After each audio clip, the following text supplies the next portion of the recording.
റിനു റോജിൻ എന്ന് പറഞ്ഞൊരു ദമ്പതികൾ സാക്ഷ്യം പറഞ്ഞു. റിനു റോജിൻ അത് ഒരു 1.5 സാക്ഷ്യമാണ്. കുറേ ഘട്ടങ്ങളുണ്ട്, 13 ഘട്ടങ്ങളാൻ പറ്റിയ സാക്ഷ്യത്തിനുണ്ട്. ഞാൻ എല്ലാം ഒന്നും പറയാൻ ഉദ്ദേശിക്കണില്ല. അതിൻ്റെ ഒരു ഉദ്ദേശം, റിനു റോജിൻ ദമ്പതികളാണവർ. പെട്ടെന്ന് ഈ ഭർത്താവിന് ഒരു പനി വരും, 6 ഡിഗ്രി, അതായത് 106 ഡിഗ്രി. അതിൻ്റെ കാരണം ഒരു പ്രത്യേകതരം ബാക്ടീരിയ ഈ മനുഷ്യൻ്റെ ശരീരത്തിൽ കയറും.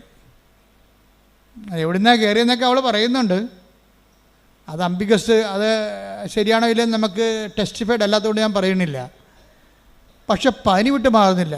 പനി കയറി പോയി അവസാനം ഡോക്ടർ ഇവളോട് പറയുകയും ഐസിയുലേക്ക് മാറ്റിക്കഴിഞ്ഞിട്ട് പറയും, ഐസിയുന്ന് എത്ര കാലം കഴിയുമ്പോൾ എടുക്കാൻ പറ്റുന്ന അറിയത്തില്ല, ഈ ബാക്ടീരിയ കയറി കാരണം. എന്നാ ബാക്ടീരിയ ആണത്? Staphylo ficus caucus. Staphylo caucus എന്ന് പറഞ്ഞൊരു ബാക്ടീരിയയാണ്. അത് കയറിയിട്ട് തന്നെ ബ്രെയിനിൽ കയറും, പിന്നെ കിഡ്നിയിലും കരളിലും ഒക്കെ കയറും. ഇൻറ്റേർണൽ ഓർഗൻസ് എല്ലാം ഡാമേജ് ആകും. ഭയങ്കര സീരിയസ് ആയി, അയാളെ മരിക്കുന്നൊരു കണ്ടീഷനായി. അപ്പോൾ ഇവൾ പറയണ കുറേ വാക്കുകളുണ്ട്. സാക്ഷ്യം നിങ്ങൾ കേൾക്കണ്ട. റിനുവിൻ്റെ സാക്ഷ്യം ഒരു ക്വാളിറ്റി ആയിട്ടുള്ള സാക്ഷ്യമാണ്. Plain miracle by miracle. ഒത്തിരി മിറക്കിൾസ് ഉണ്ടെങ്കിലും മിറക്കിൾ അല്ല അതിൻ്റെ അകത്തുള്ള സംഭവം. മിറക്കിളിനേക്കാൾ ഉപരി അതിൻ്റെ അകത്തൊരു സ്പൈനൽ കോഡ് പോകുന്നുണ്ട്. ദൈവാനുഭവത്തിൻ്റെയും ദൈവത്തിൻ്റെ കണ്ടെത്തലിൻ്റെയും ഒരു സ്പൈനൽ കോഡ് പോകുന്നുണ്ട്.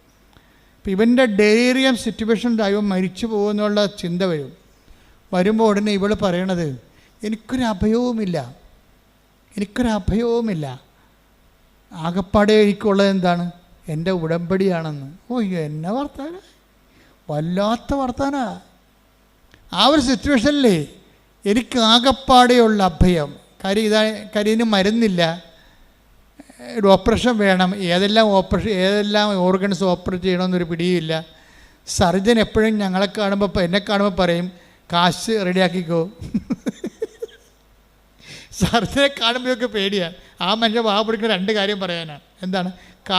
ഓപ്പറേഷൻ കാശ് റെഡിയാക്കിക്കോ, പിന്നെ മാനസികമായിട്ട് ഒരുങ്ങിക്കൊള്ളാൻ. ചിലപ്പോൾ ചത്തുപോകുന്നതായി പറയണത്. ഇവർക്ക് അത്രേ പറയാൻ പറ്റത്തുള്ളൂ. എത്ര വലിയ സർജനായെന്ന് പറഞ്ഞാൽ, എത്ര എക്സ്പീരിയൻസ്ഡ് ആയാലും ഒരു വിഷയം നമുക്കുണ്ടായാൽ അവർക്ക് 2 കാര്യങ്ങളെ പറയാൻ പറ്റത്തുള്ളൂ. എന്താണ്? ഒന്ന്, മാനസികമായിട്ട് ഭർത്താവിനും മരണത്തിനായി നിങ്ങൾ ഒരുങ്ങിക്കൊള്ളുക. രണ്ടാമത്തെ എന്താണ്? കാശ് റെഡിയായിക്കൊള്ളുക. പോരെ. അപ്പോൾ അവൾ പറയണതേ അതാണ് എന്നോട് പറഞ്ഞത്. പക്ഷേ എനിക്ക് ഫീൽ ചെയ്തത് എന്താണെന്നറിയാവോ? ഞാൻ കല്യാണ നിശ്ചയത്തിൻ്റെ ദിവസം ഞാൻ കർത്താവിനോട് ചോദിച്ചു, കർത്താവേ, ഞാൻ കെട്ടാൻ പോകുന്ന പയ്യൻ നീയാണ് സെലക്ട് ചെയ്തത്, അതാ ചുമ്മാ എനിക്ക് തോന്നിയതാണെന്ന് ചോദിച്ചു. നീ അല്ല സെലക്ട് ചെയ്തെങ്കിൽ ഇപ്പം പറയണം, ഞാൻ ഇപ്പോൾ ഉപേക്ഷിക്കാൻ തയ്യാറാണ്, കല്യാണം വേണ്ട.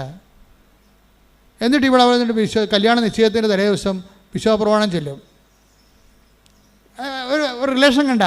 അതാണ് ഈ ക്രൈസ്റ്റ് എന്ന് പറയുന്ന യാഥാർത്ഥ്യങ്ങളോടുള്ള ഇൻറ്റിമസി എന്ന് പറയണത്. ചില ആൾക്കാർ കാണിക്കുന്നത് നമുക്ക് ഞെട്ടിപ്പിക്കുന്നതാണ്.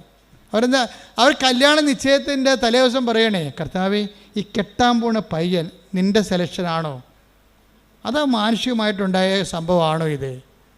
ഇനി ആണോ അല്ലേന്ന് നീ പറഞ്ഞാൽ, നീ എന്ത് പറഞ്ഞാലും ഞാൻ അതിൻ്റെ കൂടെ നിൽക്കുമെന്ന് പറഞ്ഞു. അപ്പോൾ അവിടെ ആരുമില്ല, അവളുടെ ദൈവവും മാത്രമേ ഉള്ളൂ. അപ്പോൾ കർത്താവ് വചനം എടുത്തപ്പോൾ അവളോട് സംസാരിച്ചു. Take the word of God. സ്തുതിക്കട്ടെ, ഹല്ലേലൂയ. ജെറമിയ 29:11. കർത്താവ് അരുളി ചെയ്യുന്നു, നിങ്ങളെക്കുറിച്ചുള്ള പദ്ധതി എന്റെ മനസ്സിലുണ്ട്. നിങ്ങളുടെ നാശത്തിനല്ല, ക്ഷേമത്തിനുള്ള പദ്ധതിയാണത്. നിങ്ങൾക്ക് ശുഭമായ ഭാവിയും പ്രത്യാശയും നൽകുന്ന പദ്ധതി. ഇപ്പോൾ ദൈവത്തിന് നമ്മുടെ സത്യസന്ധത പിടികിട്ടിക്കഴിഞ്ഞാൽ പിന്നെ ദൈവം കമ്മ്യൂണിക്കബിൾ ആവും. നിങ്ങളൊക്കെ ഈ വചനമൊക്കെ ഇടയ്ക്കിടയ്ക്ക് തുറന്ന് നോക്കണതാണേ. എന്നിട്ട് തുറന്ന് നോക്കിച്ചു, അതങ്ങനെയാണ്, അതങ്ങനെയല്ല, അതിങ്ങനെ ഇരിക്കുമെന്ന് പറയും. നിങ്ങളുടെ ഇഷ്ടത്തിനനുസരിച്ച് വചനം, നിങ്ങളുടെ സുഖത്തിനനുസരിച്ച് താല്പര്യത്തിനനുസരിച്ച് നിങ്ങൾ വചനം വളച്ചൊടിക്കും. അത് കർത്താവിനറിയാം. ചുമ്മാ ദൈവത്തെ പറ്റിക്കാൻ വേണ്ടി വചനം നോക്കണമെന്നറിയാം. വചനം നോക്കുന്നവരെ 1.5 ജപമാലയൊക്കെ ചൊല്ലി അവിടെ കുത്തിയിരുന്ന് നേരത്തെ ഒന്ന് പോയി കുമ്പസാരിച്ച് വിശുദ്ധീകരിച്ച് ദൈവത്തിന് തോന്നണം നിങ്ങൾ ദൈവത്തിൻ്റെ മനസ്സ് അറിയാൻ വേണ്ടിയാണ് എടുക്കണമെന്ന്. തന്നെയല്ല, മുൻകാല വചനം നോക്കുന്നവരോട് ഷാർപ്പാകണമെങ്കിൽ മുൻകാല അനുഭവങ്ങൾ വേണം ദൈവത്തിന്. മുൻകാല അനുഭവങ്ങൾ എന്ന് പറഞ്ഞാൽ എന്താണെന്നറിയാമോ? അതായത് വചനത്തിലൂടെയോ സ്വപ്നത്തിലൂടെയോ ദൈവത്തിന് കമ്മ്യൂണിക്കേറ്റ് ചെയ്യണമെങ്കിൽ ഒരു പഞ്ഞവുമില്ല. ദൈവം ആരോടും കമ്മ്യൂണിക്കേറ്റ് ചെയ്യാൻ പ്രത്യേകിച്ച് വിദ്യാഭ്യാസം വേണ്ട. അതിനെന്താണ് എളുപ്പമെന്ന് വെച്ചാൽ നിങ്ങൾ നേരത്തെ കിട്ടിയ വചനം അനുസരിച്ചാണ് ജീവിച്ചതെന്നുള്ള ഫോർമൽ റെക്കോർഡ്സാണ് പ്രശ്നം. അത് ഭയങ്കര സീരിയസ് വിഷയമാണ്. പഴയ റെക്കോർഡ്സ് ഇല്ലേ, നിങ്ങൾ നേരത്തെയൊക്കെ വചനം എടുത്തിട്ടുള്ളതാണല്ലോ. അപ്പോഴും നിങ്ങൾ എന്നിട്ട് ആ വചനത്തിനെതിരായിട്ടായിരിക്കും ചെയ്യണത്. കർത്താവ് പറഞ്ഞ ആ സ്ഥലം എടുക്കരുതെന്ന് പറഞ്ഞു. ചിലപ്പോൾ ആ സ്ഥലം എടുക്കാൻ വേണ്ട വചനം നിങ്ങൾക്ക് സ്ഥലം വേണം, അതെടുക്കാനുള്ള വചനം നിങ്ങൾ പ്രാർത്ഥിച്ച് എടുത്തു കഴിഞ്ഞപ്പോൾ ചിലപ്പോൾ ഹക്കൽ ദേമാ രക്തത്തിൻ്റെ പറമ്പെന്നുള്ള വചനമായിരിക്കും ചിലപ്പോൾ കിട്ടിയത്. അപ്പോഴതിൻ്റെ അർത്ഥം എന്താണ്? അതെടുക്കരുതെന്നല്ല എൻ്റെ അർത്ഥം. പക്ഷേ നിങ്ങളെന്ത് ചെയ്യും? അയ്യോ അതെങ്ങനെ ചെയ്യുക, ഞാനെടുത്തില്ല അവളാട്ട് കയറി എടുക്കുമെന്ന് പറയും. ഇത് കൺസായല്ലേ?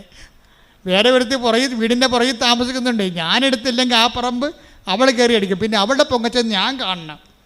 അതിപ്പോൾ ഞാൻ ഉപയോഗിക്കണ്ടല്ലോ, മക്കൾക്ക് കൊടുത്താൽ മതി, അല്ലെ വിൽക്കാൻ വേണ്ടിയല്ലേ ഞാനെടുക്കും. ഇങ്ങനെ തരികിട തട്ടാമുടിയൊക്കെ പറയും ദൈവത്തോട്, ഇതിൽ സ്ഥലം എടുക്കും. അപ്പോൾ തന്നെ നിൻ്റെ കാര്യത്തോട് തീരുമാനമാകും. എന്താ കാര്യം? നീ ഒരു വചനം പറഞ്ഞാലും നിൻ്റെ താല്പര്യം അനുസരിച്ചുകൊണ്ട് നിൻ്റെ ലാഭം നോക്കിയും നീ അത് വളച്ചൊടിച്ചിട്ട് ദൈവത്തിൻ്റെ വചനത്തെ നിരാകരിക്കൂ. അങ്ങനെ ഒരിക്കൽ നിരാകരിച്ചാൽ പിന്നെ വചനത്തോട് സംസാരിക്കത്തില്ല. വചനത്തെ സംസാരിക്കേണ്ട ഒരു കുഴപ്പമില്ല. ഞങ്ങളൊക്കെ തന്നെ ഈ വചനം തുറന്നു നോക്കി തന്നെയും വചനം എടുപ്പിച്ചും തന്നെ ജീവിക്കണത് എത്രയോ വർഷങ്ങളായി.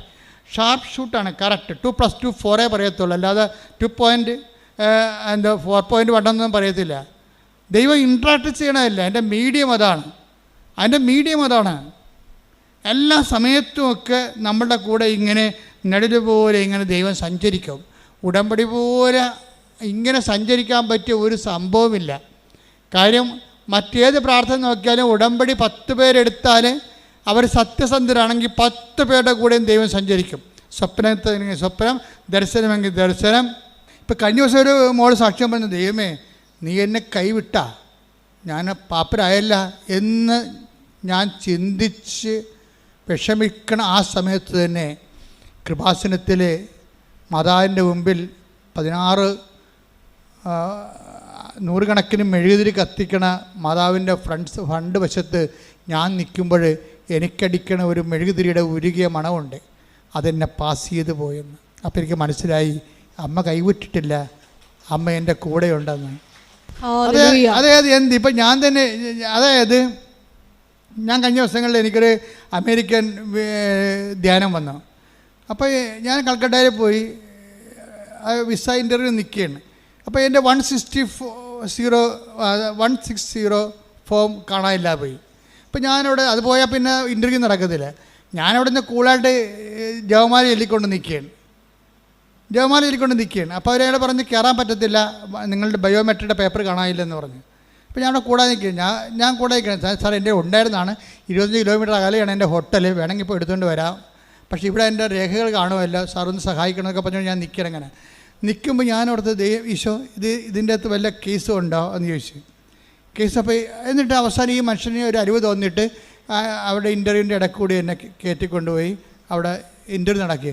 ഞാൻ ചെല്ലുമ്പോൾ പല കൗണ്ടേഴ്സാണ്. കൗണ്ട് ചെയ്യുമ്പോൾ ഈ അമ്മ എന്നോട് പറഞ്ഞ് നീ കൗണ്ടറിൻ്റെ എണ്ണം നോക്കാൻ പറഞ്ഞു. അപ്പോൾ ഞാൻ എണ്ണം നോക്കിയപ്പോൾ നമ്പർ 6 ആണ്. അപ്പം ഇറ്റ്സ് ഓക്കെ, ഇനി പോയാലും പോയില്ലെങ്കിലും കുഴപ്പമില്ല, എന്താ കാര്യം അമ്മ കൂടെ ഉണ്ടല്ലോ, അത് മതി. നമ്പർ 6 ആരുടെ നമ്പരാ? അമ്മയുടെ നമ്പരാ. അത് നിങ്ങളെപ്പോഴും സൂക്ഷ്മതയുള്ളവരായിരിക്കണം. എല്ലാ സമയത്തും ഈ പ്രസൻസ് എന്ന് പറഞ്ഞ ഉടമ്പടിയുടെ ഒരു ഇട്ടിവെട്ട് സംഭവമാണ്. അത് ഈ ഉടമ്പടി എന്ന് പറയുമ്പോൾ മറ്റേതെന്ത് ഇത് ഗ്യാരണ്ടീഡ് അല്ലേ? കാര്യം ദൈവം വാഗ്ദാനം ചെയ്ത അതേ ഫോർമുല നമ്മൾ കണിശവും കൃത്യവുമായിട്ട് പ്രയോഗിച്ചുകൊണ്ട് ഒരു ആധ്യാത്മിക മുന്നേറ്റത്തിൽ നടത്തുമ്പോൾ നീ കറക്റ്റ് ദൈവപൈതലായിട്ട് മാറുകയല്ലേ. അപ്പോൾ ആ ദൈവപൈതലായിട്ട് മാറണ സമയത്ത് സ്വാഭാവികമായിട്ട് ദൈവത്തിൻ്റെ സാന്നിധ്യം ഉറപ്പാണ്. അതുകൊണ്ട് നിൻ്റെ സ്വപ്നങ്ങൾ നീ ശ്രദ്ധിക്കണം. ഞാൻ ഇടയ്ക്കൊക്കെ ആൾക്കാരോട് പറയുവേ, ഈ ദൈവം വരുന്ന ദേശീയപാതയാണ്. ഉടമ്പടി കഴിഞ്ഞാൽ പിന്നെ നമ്മുടെ ദൈവവും നമ്മളുള്ള ബന്ധം പഞ്ചായത്തോടെ നിന്ന് സ്റ്റേറ്റ് ഹൈവേ എന്ന് മാറിയിട്ട് ദേശീയപാതയായിട്ട് മാറും. അല്ലെങ്കിൽ നമ്മൾ മാറ്റണം അതിനെ. ഇപ്പം ദേശീയപാത എന്താ സംഭവിക്കണത്? ദേശീയപാത ഡൽഹിയിൽ നിന്ന് കന്യാകുമാരിയിലോട്ട് പോകണത് വേറെ ദീർഘദൂര പാതയാണ്. അവരെന്ത് ചെയ്യും? ആ ദീർഘദൂരമുള്ള ആൾക്കാർക്ക് വേണ്ടി സേഫാകാൻ ഇടയ്ക്ക് പട്ടി ചാടി വീഴുക, കഴുത പശു വന്ന് കയറുക. വടക്കേണ്ടിലൊക്കെ ചെല്ലുമ്പോൾ പശുവാണ് നേരെ റോഡിൽ കൂടെ നടക്കണം മുഴുവനും. ഞാൻ തന്നെ അത്ഭുതപ്പെട്ടു പോയി. ഓട്ടോറിക്ഷയും ആൾക്കാരും സൈക്കിൾ റിക്ഷയും ഇതിൻ്റെയൊക്കെ കാറും പശുവും എല്ലാം കൂടി നടക്കണുണ്ട്. കഴിഞ്ഞ ദിവസങ്ങളൊക്കെ ഉത്തർപ്രദേശിലും ബീഹാറിലൊക്കെ ഞാൻ പോയി. അപ്പോൾ അവിടെ എല്ലാം ഇത് തന്നെ അവസ്ഥ. അപ്പോൾ അവിടെ അതായത് ഇതുപോലെയുള്ള അവസ്ഥകൾ മാറ്റിയിട്ട് ഇത് എല്ലാവരും കയറി നിരങ്ങണ ഒരു റോഡല്ല ദൂരയാത്രയ്ക്ക് ഉപയോഗിക്കണത്. അത് 2 സ്ഥലത്തും മതിൽ കെട്ടിയിട്ട് ദൂരയാത്രക്കാരെ മാത്രം സേഫ് ചെയ്യാൻ, ലോക്കലായിട്ടുള്ള ചെറിയ ദൂരത്തിൽ പോകുന്നവർക്കെല്ലാം സർവീസ് റോഡ് കൊടുത്തിരിക്കുകയാണ് ഗവൺമെൻറ്. നിങ്ങൾ ഉടമ്പടി എടുക്കുമ്പോൾ ഉടമ്പടി ഒരു ദീർഘദൂര യാത്രയാണ്. അതുകൊണ്ട് ആവശ്യമില്ലാത്തതൊക്കെ ഒഴിവാക്കിയേക്കണം. പട്ടി പശു കഴുത ആവശ്യമില്ലാത്തൊക്കെ പോയി നിരങ്ങരുത്. എല്ലാത്തിടത്തും പോയി വാർത്തയിലേക്ക് പിടിക്കരുത്. അതിന് ഇപ്പം കൃപാസനത്തിൽ എനിക്കൊരു പോളിസിയുണ്ട്. കാര്യം ഞാൻ ഇമ്പോർട്ടൻസ് കൊടുക്കണമെന്നുണ്ടെങ്കിൽ ഇവിടുത്തെ സാക്ഷ്യം കുറഞ്ഞാൽ മാത്രമേ ഞാൻ ഇമ്പോർട്ടൻസ് കൊടുക്കത്തുള്ളൂ. അല്ലെങ്കിൽ ഉടമ്പടിയിലുള്ള അനുഭവങ്ങൾ കുറയുന്നുണ്ടെങ്കിൽ മാത്രമേ ഞാൻ ഇമ്പോർട്ടൻസ് കൊടുത്തുള്ളൂ. ബാക്കിയുള്ള കാര്യങ്ങൾക്ക് ഒരു കറക്ഷൻ കൊടുക്കും, അത്രേ ഉള്ളൂ. ആ ചാപ്റ്റർ അടച്ച് ക്ലോസ് ചെയ്യും. ഒന്നെങ്കിൽ അയാളെ ഞാൻ ക്ലോസ് ചെയ്യും, അല്ലെങ്കിൽ അയാളുടെ ഈ കൃപാസനത്തിലുള്ള ഓരോ കൗണ്ടറിലൊക്കെ ഓരോ ആൾക്കാർ ഇരിപ്പില്ലേ, ആ കൗണ്ടറിലുള്ള അവരുടെ ജോലി ഞാൻ ക്ലോസ് ചെയ്യും. അല്ലെന്നുണ്ടെങ്കിൽ അവരുമായിട്ട് മുന്നോട്ട് പോകത്തില്ല. എന്താ കാര്യം? അതൊക്കെ ലോക്കൽ പരിപാടികളാണ്. നമുക്ക് ആ ലക്ഷ്യങ്ങളില്ല. നമ്മുടെ ലക്ഷ്യം നമ്മൾ ദേശീയ പാതയിലൂടെ സഞ്ചരിക്കുന്നതാണ്. അപ്പോൾ നിത്യതയ്ക്കുള്ള യാത്രയിൽ നമ്മളെപ്പോഴും പ്രയോറിറ്റി കൊടുക്കണം. ഇപ്പോൾ ആ നാത്തിനുമായിട്ട് ഇടിവെച്ച്, അമ്മായിയമ്മയുമായിട്ട് ഇടിവെച്ച്, മരുമകളുമായിട്ട് ഇടിവെച്ച്, പിന്നെ ഓരോ കാര്യത്തിനും കയറി നിങ്ങൾ കെട്ടുപിണഞ്ഞ് അങ്ങനെ ഒന്നും ചെയ്യാൻ പാടില്ല. അത് മതിൽ കെട്ടി തിരിച്ചിട്ട് കഴുതയും പശുവൊക്കെ പോകാൻ വേണ്ടി സർവീസ് റോഡ് വെച്ചേക്കണം. അത് നിങ്ങൾ നിത്യതയിലേക്ക് പോണ വഴിയാണ്. നിത്യതയിലേക്കുള്ള വഴിയിൽ നല്ല ആവശ്യമില്ലാത്ത ട്രാഫിക് ഉണ്ടാക്കരുത്. You got the point. Pedia ആവശ്യമില്ലാത്ത വണ്ടി പോയി തലയിടരുതെന്നാണ് ഈ പറഞ്ഞതിന് വെച്ചാൽ. ഓരോരുത്തരെ കുറിച്ചൊക്കെ ഇങ്ങനെ പറഞ്ഞുകൊണ്ടിരിക്കും. പക്ഷേ ദി ഹാവ് നോ ഐഡിയ. നിങ്ങൾ മൂളി കേൾക്കും, ചിലപ്പോൾ അവരോട് ചിലപ്പോൾ യെസ് ഓർ നോ പറയും, അത്രേ ഉള്ളൂ. പക്ഷേ നിങ്ങൾ പേഴ്സണലായിട്ടും അതിനകത്ത് ഇൻവോൾവ് ചെയ്യരുത്. കാര്യം എന്താ?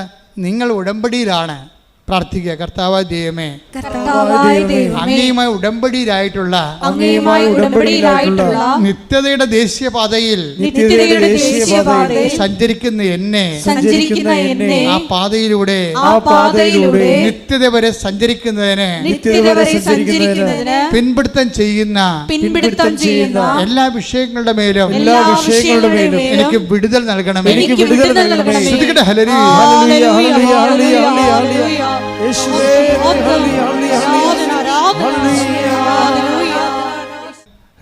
റീനോട് സർജൻ എന്താ പറയണത്? പൈസ റെഡിയാക്കി വെക്കണം, പിന്നെ എന്താണ്, എന്ത് കാഷ്വാലിറ്റിയും ഫേസ് ചെയ്യാൻ മനസ്സൊരുക്കം ഉണ്ടാകണം. അത്രേ ഉള്ളൂ. അപ്പോൾ റീനു പറയും, അത് കുഴപ്പമില്ല. ഞാൻ കർത്താവിനോട് ചോദിച്ചായിരുന്നു ഈ മനുഷ്യനെ കല്യാണം കഴിക്കാൻ നേരത്ത്. നിശ്ചയത്തിൻ്റെ ദിവസം തന്നെ ചോദിച്ചു, നിൻ്റെ സെലക്ഷനാണോ എൻ്റെ സെലക്ഷനാണോ പറഞ്ഞപ്പോൾ കർത്താവിനോട് പറഞ്ഞു, കുഴപ്പമില്ല, എനിക്ക് നിന്നെക്കുറിച്ചുള്ള പദ്ധതിയാണ് നിൻ്റെ ഭർത്താവെന്ന് പറഞ്ഞു. അയ്യോ, അപ്പോൾ എനിക്ക് പറഞ്ഞു ഞാൻ ഹാപ്പിയായി. ഞാൻ ഹാപ്പിയായി. എന്തൊക്കെയാണ്? ഈ മനുഷ്യന് എന്ത് സംഭവിച്ചാലും അത് ദൈവത്തിൻ്റെ പദ്ധതിയാണ്. അതാണ് ക്രിസ്തുവിനെ കക്ഷി ചേർക്കാൻ കണ്ടില്ലേ? ഓരോ മനുഷ്യന്മാർ വളരണത്. അവർക്കൊരു 10-26 വയസ്സേ ഉള്ളതെന്ന് കണ്ടിട്ട്. പക്ഷേ ഇട്ടിവിടെ വർദ്ധാനം പറയണത് 10-76 കൊല്ലം ഇവിടെ ജീവിച്ചതിൻ്റെ ആധ്യാത്മിക അനുഭവമാണ്. ആധ്യാത്മിക അനുഭവത്തിൽ റീനു പറയുന്നൊരു കാര്യമുണ്ട്. അതായത് ഞാൻ അനുഭവിച്ച് വളർന്ന ഒരു സത്യമുണ്ട്. അനുഭവിച്ച് വാക്കിനെ ഇങ്ങനെ എടുത്തെടുത്ത് പറയണം. ഞാൻ അനുഭവിച്ച് വളർന്ന ഒരു സത്യമുണ്ട്. എന്താണ് ആ സത്യം? എൻ്റെ പൊന്നു തമ്പുരാൻ എന്നെ ഒരു കാരണവശാലും കൈവിടത്തില്ലെന്ന്. ഓരോ അനുഭവങ്ങളും ഭയങ്കര സംഭവമല്ലേ. അതായത് റിനു ഹാപ്പിയാണ്. ഇതിൻ്റെ ഇടയ്ക്ക് ഈ സർജൻ ഇങ്ങനെ പറയാനുള്ള കാരണമുണ്ട്. കാര്യം റിനു എന്തുകൊണ്ടാണ് ഇങ്ങനെ എന്ന് പറഞ്ഞാൽ ഞാൻ അനുഭവിച്ച് വളർന്ന ഞാൻ അനുഭവിച്ചു വളർന്ന ഒരു സത്യമുണ്ട്. എന്റെ പൊന്നു തമ്പുരാൻ ഒരിക്കലും എന്നെ കൈവിടത്തില്ല. ഇതാണ് ഇത് എല്ലാവർക്കും ഉള്ള അനുഭവമാണ്, എല്ലാവർക്കും ഉണ്ടാകേണ്ട അനുഭവമാണ്. എന്താണ്? ദൈവം നിങ്ങളെ കൈവിടത്തില്ല. അത് ബൈബിളിൻ്റെ I will not abandon you at any cost എന്ന് പറയത്തില്ലേ? 13:5. ഞാൻ നിന്നെ ഒരു വിധത്തിലും അവഗണിക്കുകയോ എന്ന് പറഞ്ഞ ഞാൻ നിന്നെ ഒരു വിധത്തിലും അവഗണിക്കുകയോ ഉപേക്ഷിക്കുകയോ ഇല്ല എന്ന് അവിടുന്ന് പറഞ്ഞിട്ടുണ്ടല്ലോ. അതാണ് അതിൻ്റെ വചനം. അതാണ് ഈ റീനു പറയണത്. ഞാൻ അനുഭവിച്ച് വളർന്ന ഒരു സത്യമുണ്ട്. എന്താ സത്യം? അവിടുന്ന് എന്നെ ഒരു കാരണവശാലും കൈവിടത്തില്ലെന്ന്. എന്താ ഇങ്ങനെ പറഞ്ഞാറേ? ഇങ്ങനെ പറയാൻ കാരണം, ഇവളുടെ ഭർത്താവിനെ സ്കാൻ ചെയ്ത് കഴിഞ്ഞപ്പോൾ ഹൃദയത്തിൻ്റെ ധമനിയിൽ ഒരു വെജിറ്റേഷൻ. അപ്പോൾ ഡോക്ടർ പറഞ്ഞ് ഇത് ബ്ലഡ് ബ്ലോക്ക് ചെയ്യും, ഹൃദയം ഓപ്പറേറ്റ് ചെയ്യേണ്ടി വരുമെന്ന് പറഞ്ഞ്. അപ്പോൾ 1 by 1 ആയിട്ട് ഈ മനുഷ്യനെ ഇപ്പോൾ കൊണ്ടുപോയ രോഗമല്ല ഇപ്പോൾ ഉള്ളത്. ഇപ്പോൾ ഉള്ളത് ഹൃദയത്തിന് വാൽവിൻ്റെ ഉള്ളിലൊരു വെജിറ്റേഷൻ, പൂപ്പൽ ഇങ്ങനെ കൾച്ചർ ചെയ്ത് വരികയും അത് വളർന്ന് വരികയും അത് വളർന്നു വരുന്നതനുസരിച്ച് ബ്ലോക്ക് ചെയ്തുകൊണ്ടിരിക്കും. അപ്പോൾ അവൾ എന്നാ ചെയ്തതെന്ന് വെച്ച് കഴിഞ്ഞാൽ, അവൾ ആശുപത്രി ചാപ്പലിൽ കയറിയിട്ട് പറഞ്ഞു, ഞാൻ ഒറ്റക്കാണെന്ന് പറഞ്ഞു കർത്താവിൻ്റെ. അപ്പം ചാപ്പലിലെ മുഴുവൻ ലൈറ്റ് ഓഫായി കിടക്കുകയായിരുന്നു. ഞാൻ ഒറ്റക്കാണെന്ന് പറഞ്ഞപ്പോൾ അവളങ്ങനെ പറയാൻ കാരണമുണ്ട്. അവളുടെ അമ്മ ഒരിക്കൽ അവളോട് പറഞ്ഞു, കൃപാസനം പത്രം കാണിച്ചു കൊടുക്കും. എടി ഇത് കണ്ടേടി, ഈ പത്രാധിപെക്കുറിച്ച് ഈ പ്രാവശ്യം അച്ഛനെ എഴുതിയിരിക്കണ വായിച്ചേ. മോസസ് ഈജിപ്തിൽ ഫറവോൻ്റെ അടുത്ത് പോകാൻ പറഞ്ഞപ്പോൾ മോസസ് പറഞ്ഞു, ഞാൻ ഒറ്റക്കാണെന്ന് പറഞ്ഞ്, ഞാൻ എങ്ങനെ പോകും? അപ്പോൾ പറഞ്ഞു, ഞാൻ നിൻ്റെ കൂടെ വരുമെന്ന്. അപ്പോൾ എന്നിട്ട് ഞാനത് വ്യാഖ്യാനിച്ച് പറഞ്ഞു, നമ്മൾ ഒറ്റക്കാണെങ്കിൽ ഉറപ്പായിട്ടും കർത്താവ് കൂടെ ഉണ്ടാകുമെന്ന്. അവളിപ്പോൾ ഭർത്താവിൻ്റെ ഹൃദയനാളിക്ക് പൂപ്പലടിച്ചപ്പോൾ സർജൻ ഹൃദയം ഓപ്പറേഷൻ ചെയ്യണം, അത് കാഷ്വാലിറ്റി ഉണ്ടാക്കുമെന്ന് പറഞ്ഞപ്പോൾ അവൾ പറഞ്ഞു, ഞാൻ ഒറ്റക്കാണെന്ന്. അപ്പോൾ ആ ഇരുട്ടത് ചാപ്പലിൽ മങ്ങിയ വെളിച്ചത്തിൽ ഞാൻ എൻ്റെ യേശുവിനെ കണ്ടെന്ന്. ശ്രുതിക്കട്ടെ ഹല്ലേലൂയ. ഓർത്തുകൊണ്ട് ഭർത്താവ് തന്നെ അവൾ പറയും, ഞാൻ ഇനി അമ്മയുടെ അടുത്ത് നിന്ന് പോയിട്ട് വരാമെന്ന് പറയും. അപ്പോൾ ഭർത്താവ് ചോദിക്കും, റോജിൻ ചോദിക്കും, റിനു നിനക്ക് ഇപ്പം പോകണോ? എന്താണ് എൻ്റെ അവസ്ഥ?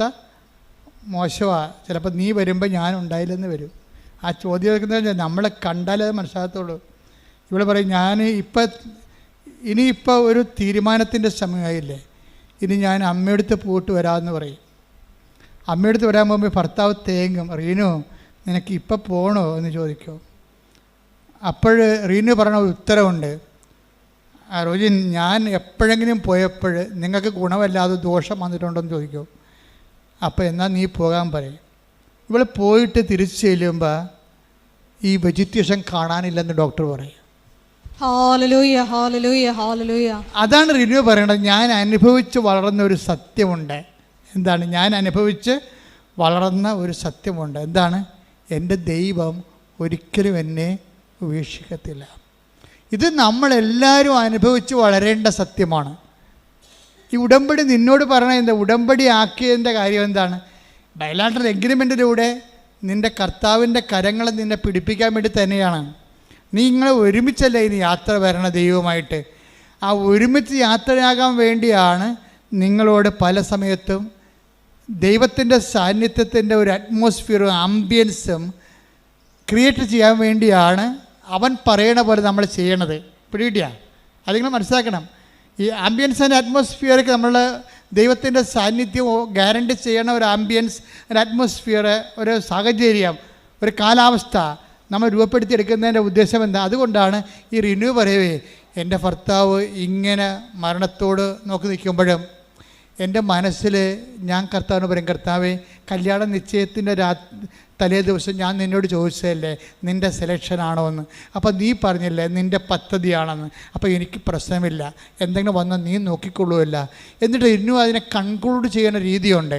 വൺസ് നമ്മൾ ദൈവത്തിൻ്റെ ഇഷ്ടമാണ് എടുത്തതെങ്കിൽ പിന്നെ നമുക്ക് ധൈര്യമായിട്ട് ജീവിക്കാവുന്ന എല്ലാ വിഷയങ്ങളും നമ്മൾ ദൈവത്തിൻ്റെ ഇഷ്ടമാണ് എടുത്തതെങ്കിൽ എല്ലാ വിഷയത്തിലും നമുക്കൊരു ഇഷ്ടമുണ്ടാകും. കാര്യം അതെല്ലാം കമ്പാരിറ്റീവായിട്ടുള്ള ഇഷ്ടമാണ്. മറ്റുള്ളവരുടെ ഓരോ കാര്യം കണ്ടിട്ടാണ് നമ്മൾ അതുപോലെയൊക്കെ ആകാൻ വേണ്ടി ശ്വാസം പിടിച്ച് നടക്കുന്നത്. അല്ല, നമ്മളെ സംബന്ധിച്ചിടത്തോളം എനിക്ക് നിന്നെക്കുറിച്ച് പദ്ധതി ഉണ്ടെന്നല്ല, അല്ല എല്ലാവരെയും കുറിച്ചുള്ള പദ്ധതിയും ഒരു കളക്റ്റീവായിട്ടുള്ള പദ്ധതി അല്ല, ഒരു പേഴ്സണലായിട്ടുള്ള പ്രോജക്റ്റാണ്, ഒരു കളക്റ്റീവ് പ്രോജക്റ്റ് അല്ല. എനിക്ക് നിന്നെക്കുറിച്ചൊരു പദ്ധതിയുണ്ട്. അപ്പോൾ ചിലപ്പോൾ നിൻ്റെ അനിയത്തിക്കുള്ള പദ്ധതി ആയിരിക്കത്തില്ല നിനക്കുണ്ട പദ്ധതി. അതെപ്പോഴും നിങ്ങൾ മനസ്സിലാക്കണം. അനിയത്തിക്ക് ഒരു കുഴപ്പമില്ല, നീ ഇപ്പോഴും കല്യാണം കഴിച്ചിട്ടില്ല, നീ ചേടുത്തിയാണ്. അനിയത്തി ഒരുത്തനല്ല, അവൾക്ക് 19 വയസ്സായപ്പോൾ തന്നെ അവൾ ലൈനടിച്ച് കല്യാണം കഴിച്ചു. അവൾ ആ കൊല്ലം തന്നെ പ്രഗ്നൻ്റായി. ഇപ്പോൾ എന്താ, നീ എന്ത് പറ്റി? നീ ഇപ്പോഴും കല്യാണം കഴിച്ചിട്ടില്ല, പ്രഗ്നൻ്റ് വരെ, നീ ചേടുത്തിയാണ്. നീ എന്ന കുഞ്ഞുനാൾ തൊട്ട് മാതാവിൻ്റെ ദൈവത്തിന് മാറാതെ നടക്കുന്ന ആളാണ്. കണ്ടില്ലേ അനുഭവങ്ങൾ. എന്തെങ്കിലും ദൈവത്തിൽ നേടിയെടുക്കാനുള്ള ഭൗതികമായ ലക്ഷ്യങ്ങൾ വെച്ചുകൊണ്ട് നീ ദൈവത്തെ ലക്ഷ്യം വെച്ചാൽ ദൈവത്തെ നിനക്ക് നഷ്ടപ്പെട്ടിരിക്കും. എന്താ കാര്യം? ദൈവത്തിൻ്റെ പദ്ധതി, ചേടത്തിക്കൊരു പദ്ധതി ഉണ്ടാകും, അനിയത്തിക്ക് പദ്ധതി വേറെ ആയിരിക്കും.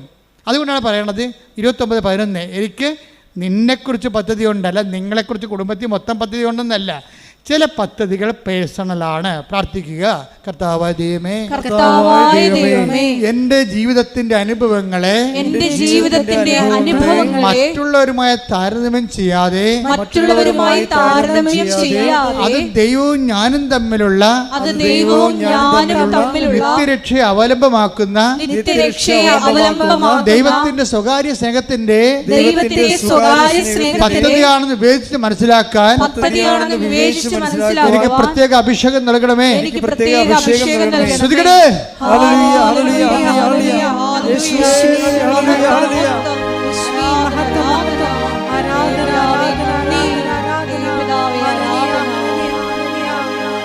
അനുഭവത്തിൻ്റെ യാത്രയിൽ നമ്മളൊരു ഇതുപോലുള്ളൊരു ജംഗ്ഷനിൽ വന്നു കഴിഞ്ഞാൽ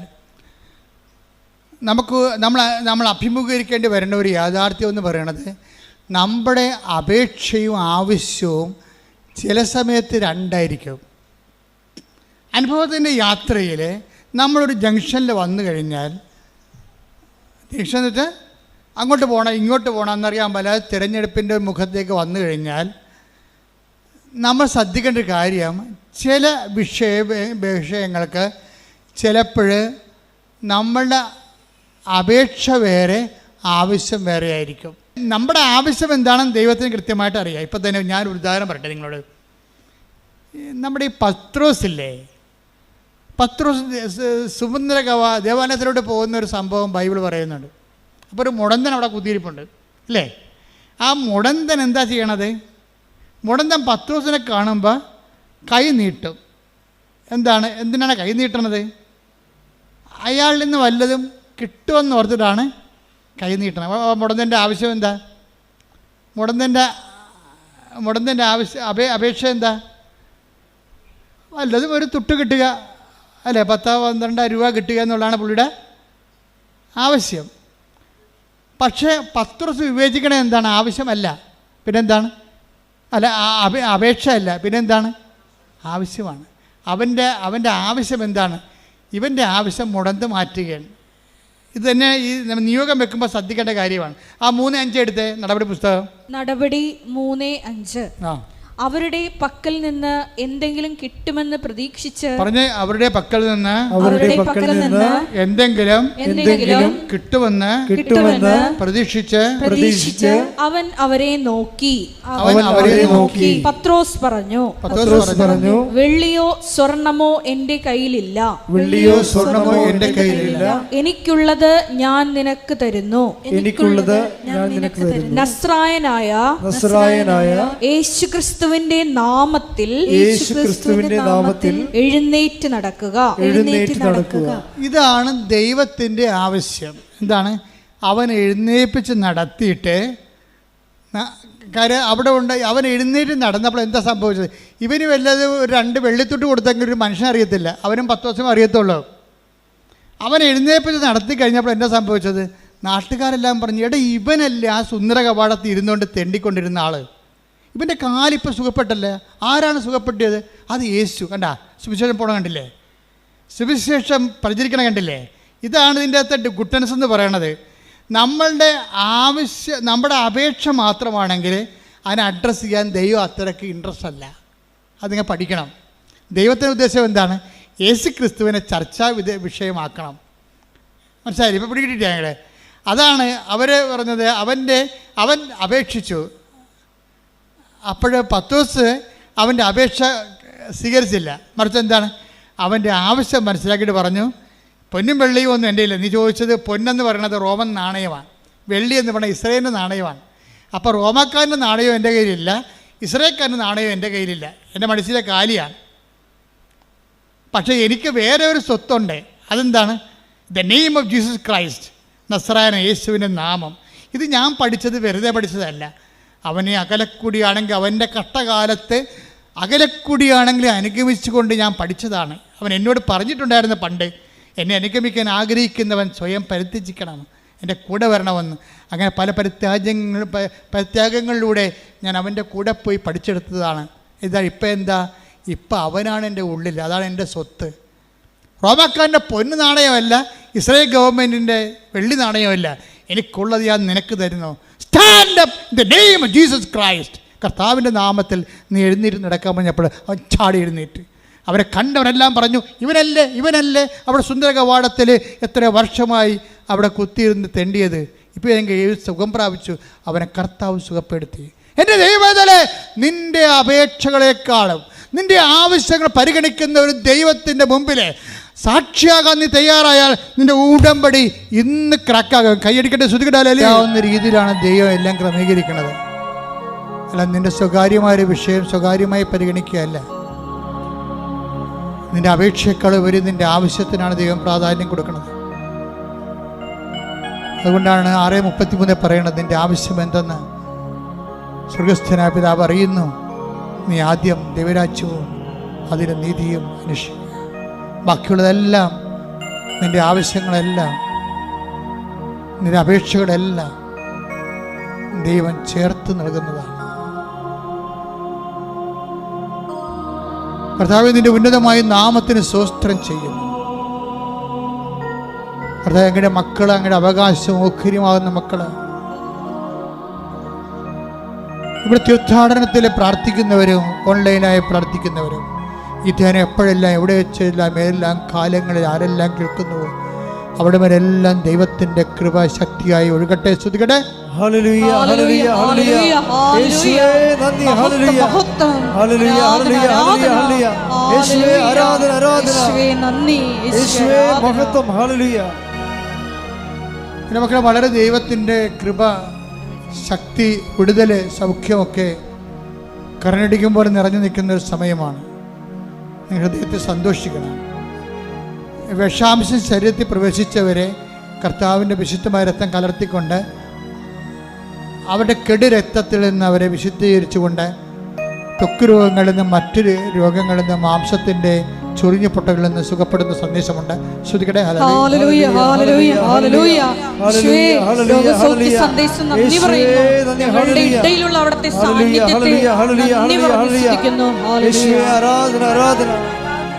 കർത്താവേ, നിന്റെ വിശുദ്ധ പൗരോഹിത്യത്തെ മഹത്വപ്പെടുത്തണമേ. കർത്താവേ, സഭയിലുള്ള സാന്നിധ്യം പ്രകടമാക്കണമേ.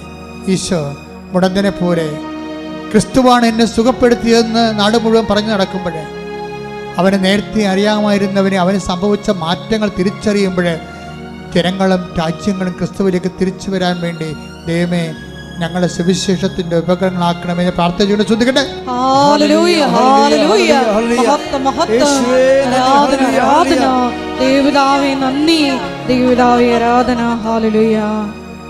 കർത്താവേ, മുതുക് രോഗികളെ ഇപ്പൊ അങ്ങ് കാണിച്ചു തരുന്നുണ്ട്. പിൻകഴുത്തിന് താഴെ നീര് കെട്ടിക്കിടക്കുന്നവരെയും നീരിറങ്ങിപ്പോകാതിരിക്കുന്നവരെയും അതുകൊണ്ട് ശരീരം ചൂടായിരിക്കുന്നവരെയും അവർക്കുറങ്ങാൻ പറ്റാത്തവരെയും ഈശോ നിന്റെ തിരുമുറിവാർന്ന് വലത് കർത്താവ് സ്പർശിക്കണമേ. കർത്താവ് ശരീരത്തിന് മുഴകളുള്ളവരെ, സിസ്റ്റുള്ളവരെ, കർത്താവ് ഗ്രോത്ത് ഉള്ളവരെ നീ സ്പർശിക്കണമേ. യേശു ക്രിസ്തു ഉന്നതമായ നാമത്തിലെ എല്ലാ സിസ്റ്റുകളും ഗ്രോത്തുകളും മുഴകളും യേശുവിന്റെ നാമത്തിൽ മാറിപ്പോകട്ടെ.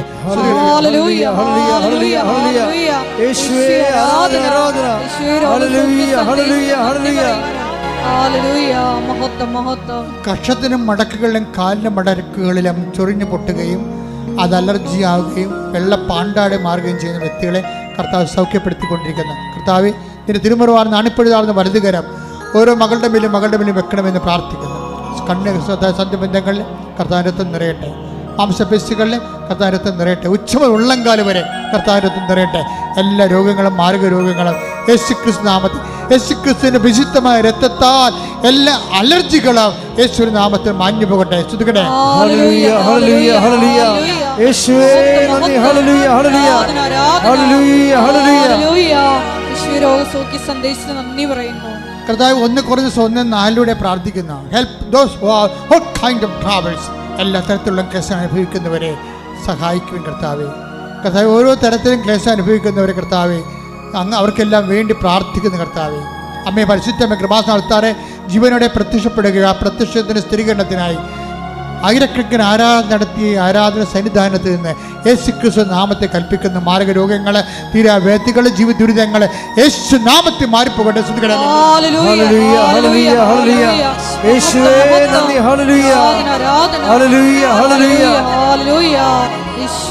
കർത്താവ് ജോലിയില്ലാത്തവര്, വീടില്ലാത്തവര്, വിവാഹം ഒത്തുവരാത്തവര്, വഴിയില്ലാത്തവര്, ഇൻ്റർവ്യൂവിന് തോറ്റവർ, പരീക്ഷയിൽ തോറ്റവർ, ഇൻ്റർവ്യൂ പ്രതീക്ഷിക്കുന്നവർ, അല്ല റിസൾട്ട് പ്രതീക്ഷിക്കുന്നവർ, കർത്താവെ ജോലി പ്രതീക്ഷിക്കുന്നവർ, നാട്ടിലേക്ക് തിരിച്ചു പോരാൻ ആഗ്രഹിച്ചിട്ട് വരാൻ പറ്റാതെ കുടുങ്ങിപ്പോയവർ, വിദേശത്ത് ജയിലിലായവർ, നാട്ടിൽ ജയിലിലായവർ, എല്ലാം വ്യത്യസ്തമായ കേസിൽ അകപ്പെട്ടിരിക്കുന്നവർ, വിവാഹം മോചനത്തിനുമുള്ള കേസ് കൊടുത്തിരിക്കുന്നവർ, ഒന്നിച്ച് താമസം വീണ്ടും ആഗ്രഹിക്കുന്നവർ, അവിടെ എല്ലാം കർത്താവിൻ്റെ കരുണം, മാതാവിൻ്റെ പ്രത്യക്ഷീകരണത്തിൻ്റെ സ്ഥിരീകരണത്തിൻ്റെ സാക്ഷികളാകാൻ ദൈവത്തിൻ്റെ ശക്തി ഒഴുകട്ടെ. സ്തുതിയുടെ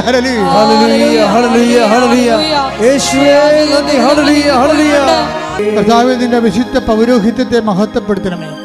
38 വർഷം ഞാൻ അർപ്പിച്ച കൃപാന്റെ യോഗ്യതയാൽ കൃപാസ്ഥാനത്താറെ ജീവനോടെ പ്രത്യക്ഷപ്പെട്ട പരിശുദ്ധ അമ്മയുടെ മാധ്യസ്ഥത്താൽ മക്കളില്ലാത്തവർ നീ ആശീർവദിക്കണമേ. വിവാഹം ഒത്തുവരാത്തവർ നീ ആശീർവദിക്കണമേ. ഭവനങ്ങളില്ലാത്തവർ നീ ആശീർവദിക്കണമേ. കേസ് അകപ്പെട്ടിരിക്കുന്നവർ നീ ആശീർവദിക്കണമേ.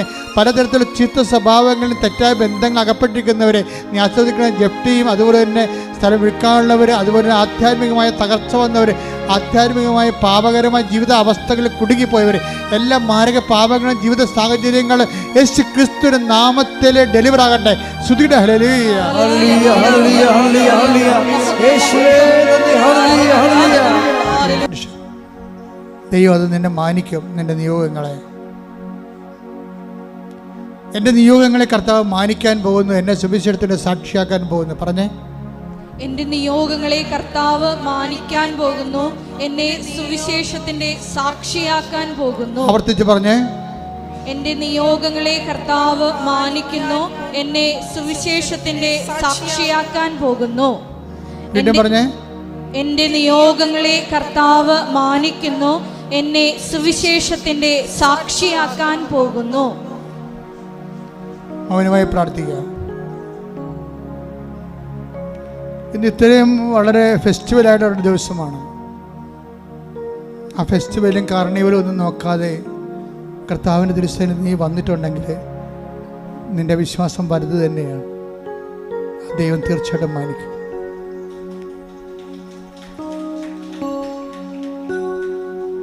കർത്താവിനെ തന്നെ നോക്കുക. കർത്താവ് അങ്ങയുടെ അവകാശവും അങ്ങയുടെ ഓഹരിയുമാകുന്ന മക്കള് മുടന്തം പത്വത്തിനെ സൂക്ഷിച്ച് നോക്കിയ പോലെ അങ്ങേ സൂക്ഷിച്ച് നോക്കുകയാണ്. അങ്ങയുടെ നാമത്താൽ അവരെ മഹത്വപ്പെടുത്തുന്ന പ്രാർത്ഥിക്കുന്നു. അവർ നിനക്ക് സാക്ഷികളായ സന്തോഷത്തോടെ ഈ സാക്ഷി കൂടാരത്തിൽ വന്നുകൊണ്ട് നിന്നെ മഹത്വപ്പെടുത്താനും ലോകത്തോട് വിളിച്ചു പറയുവാനും നിനക്ക് വേണ്ടി ജീവിക്കുവാനും അവരുടെ സങ്കടങ്ങളെ, കണ്ണുനീരിൻ്റെ രോഗങ്ങളെ യേശുക്രിസ്തു നാമത്തിൽ നിമിഷം നീങ്ങിപ്പോകട്ടെ. സ്തുതിയുടെ ഹല്ലേലൂയ ഹല്ലേലൂയ ഹല്ലേലൂയ ഹല്ലേലൂയ ഹല്ലേലൂയ ഹല്ലേലൂയ. യേശുവേ നന്ദി. ഹല്ലേലൂയ ഹല്ലേലൂയ. ആരാധന. ഹല്ലേലൂയ. കൽപ്പിച്ച ഈശോയെ ഞങ്ങളുടെ സ്വയത്തെ ഉപേക്ഷിച്ച് നിന്റെ ഹിതം മാത്രം തേടി മുന്നേറുവാൻ ഈ ആരാധനയിലൂടെ ഞങ്ങളെ അഭിഷേകം ചെയ്യണമേ എന്ന് പ്രാർത്ഥിക്കുന്നു. അകലെയായി നിന്നെ അനുഗമിച്ച പത്രോസിന് അവസാന നിമിഷം വരെ സ്വർഗീയ വെളിപാടുകൾ നൽകി ഈശോയെ നിന്റെ സഭ പടുത്തുയർത്തിയ ആ വലിയ കാരുണ്യത്തിന് മുമ്പിൽ ഞങ്ങൾ സ്തോത്രം ചെയ്ത് ഞങ്ങളെയും ഈശോയെ ലോകത്തിന് കൊടുക്കുവാൻ പ്രാപ്തരാക്കണമേ എന്ന് പ്രാർത്ഥിച്ചുകൊണ്ട് ശിരസ്സ് നമിച്ച് നമുക്ക് ദിവ്യകാരുണ്യ നാഥൻ്റെ ആശീർവാദം സ്വീകരിക്കാം.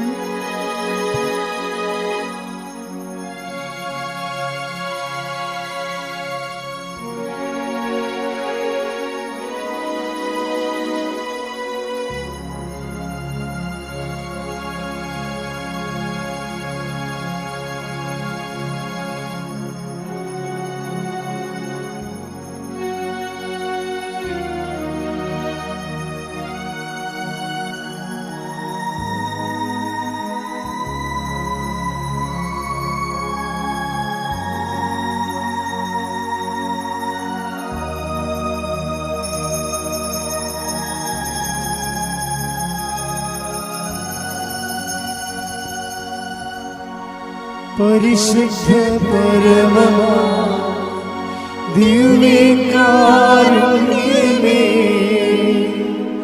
എന്നുമെന്നും അങ്ങേക്ക് ആരാധന. പരിശുദ്ധ പരമമാ ദിവ്യകാരുണ്യമേ, എന്നുമെന്നും അങ്ങേക്ക് ആരാധന. പരിശുദ്ധ പരമമാ ദിവ്യകാരുണ്യമേ,